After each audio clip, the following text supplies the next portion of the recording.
Assalamualaikum warahmatullahi wabarakatuh. Jumpa kembali di channel Pak Ismail untuk belajar IPA ya. Kali ini kita akan mempelajari tentang klasifikasi makhluk hidup berdasarkan kode internasional. Ya. Pembelajaran kita minggu lalu kita sudah mempelajari apa dasar dari sistem klasifikasi itu. Kenapa makhluk hidup harus dikelompokkan atau digolong-golongkan. Ya. Nah, kali ini kita akan mempelajari ternyata dalam sistem klasifikasi makhluk hidup itu nggak sembarangan, nggak semaunya sendiri, tapi sudah diatur ya sesuai dengan kesepakatan ilmuwan dunia dalam sistem kode internasional. Ya, oke. Nah, dasar pengelompokan dengan kode internasional ini itu menggunakan tingkatan ya, atau dalam bahasa ilmiah itu disebut takson ya, tingkatan. Nah, taksonnya itu dari yang tertinggi ke yang rendah. Jadi ciri-ciri makhluk hidup itu dari yang tertinggi dulu ya, ciri yang umum dulu, sampai begitu turun ciri yang lebih detail, turun lagi ciri yang lebih detail lagi, ciri yang ke bawah lebih detail lagi. Jadi semakin ke bawah semakin detail ya, perbedaan ciri-cirinya banyak. Tapi kalau semakin ke atas semakin umum, banyak persamaan ciri dengan makhluk hidup yang lain. Ya, seperti itu ya. Jadi disusun berdasarkan takson atau tingkatan dari yang tertinggi ke yang rendah. Nah, setiap tingkatan itu disebut takson ya. Oke. Nah, ini telah disepakati kalangan ilmuwan dunia. Jadi sistem taksonomi atau takson dari makhluk hidup itu disusun dari yang tertinggi ke yang rendah seperti ini ya. Oke. Kita lihat ya. Yang pertama disebut regnum. Regnum. Ini dari bahasa Latin, regnum. Itu yang paling ciri yang paling utama ya, regnum. Kalau diterjemahkan dalam bahasa Indonesia, itu artinya dunia atau kerajaan. Ya, kalau dalam bahasa Inggris kingdom. Nah, seperti itu ya. Oke. Jadi makhluk hidup di alam semesta itu ada berapa dunia, ada berapa kerajaan. Ya. Nanti kita akan mempelajari itu ke depan, pembelajaran kita nanti ya. Oke.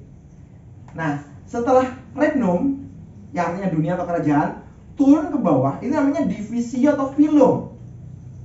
Divisio atau filum, kalau dalam bahasa Indonesia artinya divisi atau filum. Nah, apa bedanya divisio atau filum? Ini hanya istilah saja. Divisio digunakan untuk klasifikasi tumbuhan, sedangkan filum digunakan untuk klasifikasi hewan. Ya, oke. Lanjut turun ke bawah, ada yang disebut dengan klesis. Ya, kalau diterjemahkan ke bahasa Indonesia artinya kelas. Ke bawah lagi ada yang namanya ordo. Kalau diterjemahkan ke bahasa Indonesia artinya bangsa. Ordo terdiri dari berbagai macam familia. Nah, begitu ya. Di bawahnya familia. Familia itu artinya suku. Familia terdiri atas beberapa genus. Nah, genus itu diterjemahkan ke bahasa Indonesia marga. Nah, genus terdiri atas beberapa spesies atau jenis. Ya, begitu ya. Jadi Bapak ulang ya, urut-urutannya. Yang pertama regnum atau dunia atau kerajaan. Regnum terdiri atas divisio dan filum. Divisio untuk tumbuhan, filum untuk hewan. Ya.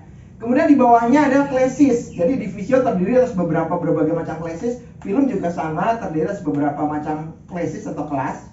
Di bawahnya klesis ada ordo. Di bawahnya ordo ada familia. Di bawahnya familia ada genus.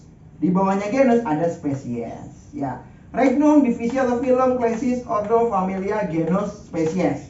Itu kalau dari atas ke bawah. Ya, tapi kalau dari bawah ke atas, spesies, genus, famili, ordo, klesis, divisio atau filum, dan regnum. Ya, oke. Nah, seperti yang tadi Bapak katakan, semakin ke atas itu banyak kesamaan cirinya. Tapi kalau semakin ke bawah itu paling banyak perbedaan cirinya. Begitu ya.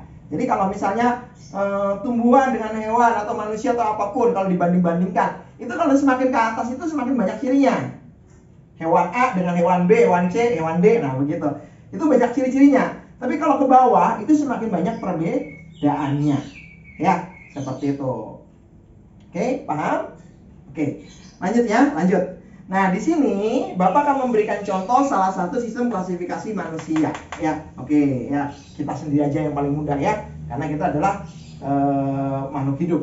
Ya. Nah, dalam sistem klasifikasi makhluk hidup manusia, ya, itu memiliki nama spesies atau jenis, ya, kita itu adalah Homo sapiens. Ya, oke. Ya. Nah, klasifikasinya kalau diurut dari atas ke bawah itu seperti ini. Jadi kingdom itu regnumnya atau kerajaannya, ya. Boleh kita sebut regnum, boleh kita sebut kingdom, ya, sama. Itu animalia. Artinya apa? Artinya kelompok dunia hewan. Loh, manusia kok hewan? Nah, ini nanti dipelajari berikutnya. Ya, karena dalam konteks biologi yang disebut hewan adalah makhluk hidup heterotrof yang tidak bisa menghasilkan makanan sendiri. Beda dengan tumbuhan autotrof. Ya, dia bisa membuat makanan sendiri melalui proses fotosintesis, ya. Kita manusia apakah bisa nggak usah makan gitu, bisa membuat makanan sendiri seperti tumbuhan? Jelas tidak bisa, ya. Oleh karenanya nanti dimasukkan ke dalam kingdom atau regnum atau kerajaan animalia hewan, ya. Oke. Nah, filumnya itu namanya chordata, ya, chordata. Di bawah filum ada beberapa kelas. Nah, khusus manusia ini kelasnya namanya adalah mamalia atau hewan menyusui, ya. Nah, di bawah kelas ada beberapa ordo. Nah, kita itu ordonya adalah primata. Ya, primata. Kemudian di bawah ordo ada beberapa familia. Nah, khusus manusia itu nama familianya adalah Hominidae. Ya.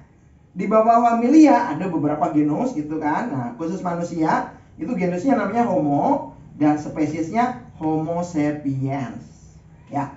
Nah, nama spesies ditulis dalam dua kata atau binomial nomenklatur.